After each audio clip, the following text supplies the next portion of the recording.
All right, here we go. Unit 6, Lesson 6. It's our second day of log properties. Today we're going to expand, right? Meaning turn one log into many, right? One goes to many. Or condense, which would mean many to one. We're going to condense or expand logarithms based on the three primary properties of logs, of which we've learned two so far. So remember, first we learned the property of log addition. And we learned that if you take two logarithms and you add them together, as long as they're the same base, right? So these would both be base 10, then you actually multiply their insides. And so we can see a couple examples here. The log in base 2 of 16 would be 4. The log in base 2 of 4 would be 2. And so we know that this final answer is 6.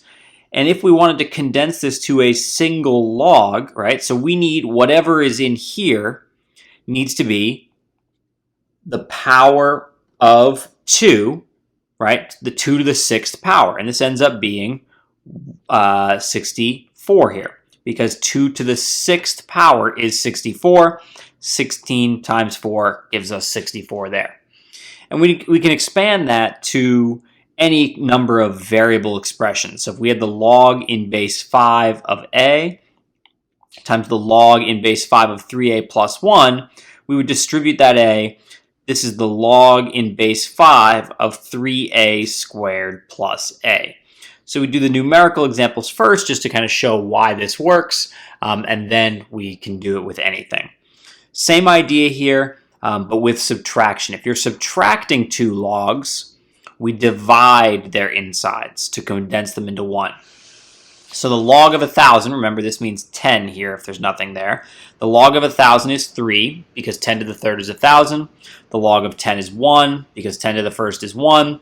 And so what we need here is the log of something that gives us 2. And of course that would be 100 because 10 squared equals 100. So you can see we would in the end here, what we would do is we would divide these, right? The 100 comes from 1,000 divided by 10 to get 100. And the same idea here, the log base 3 of 10x plus 2, this should say a minus sign there, the log base 3 of y would give us the log base 3 of, there's really nothing we can do here. There's no way we can simplify this more than just showing these divided by y. So we have 10x plus 2 divided by y. That's the best that we could do here. And so let's consider the following, right, before we talk about our third log property here. If we had 5 times the log of x, well, one way to think of what that is it's 5 log of x's all added together, right? That's what 5 of something means. And that's why we have multiplication, is so that we don't have to write this longhand repeated addition. All multiplication is repeated addition. But what our log rule says is that when these logs are added, we would multiply all of their insides. So this would be the log of x times x times x times x times x. All of these together would make the log of x to the 5th. So maybe we're starting to see, right, what this final log rule would be. If we have 2 times the log of 3y, remember this means the log of 3y plus the log of 3y. That's all 2 of something means. And now we know we can multiply these insides to recombine them into 1. This would be the log of 9y squared. Interesting how this is working out here. If we had the log of z to the 4th, well, I know that that's the log of 4z's. Now I'm doing it backwards. That's the log of 4z's all multiplied, which is 4 log of z's all added together here. Altogether, this would make 4 times the log of z. And so the pattern here, this is log property number 3, is that if you have an exponent on the inside of a log, it functions the same way as a coefficient on the outside. So I could take the log of 7 cubed, right? And you could type that into your calculator to check this. This is the same thing as 3 times the log of 7. If I had the log base 4 of x to the 5th, this would be the same thing as 5 times the log base 4 of x. And so this is our third log property here. This is another one to commit to memory. The delta math for today is going to be all about, and I'm going to pull in just two, I think, actually a couple, a few examples here of exactly what you might be expected to do on the delta math. So the first one, and the first couple have you condense logarithms. Again, condense means turn into one. Now you want to do this one step at a time. So the first thing I'm going to do is I'm going to bring these coefficients. We just learned that those can be exponents on the inside. So this is the log of c to the power of k plus the log of d to the power of r. Well, now I know that this is the log of c to the k times d to the r, because I would use my log rule of addition here. So we would multiply these insides. And so you're just going to take these one step at a time.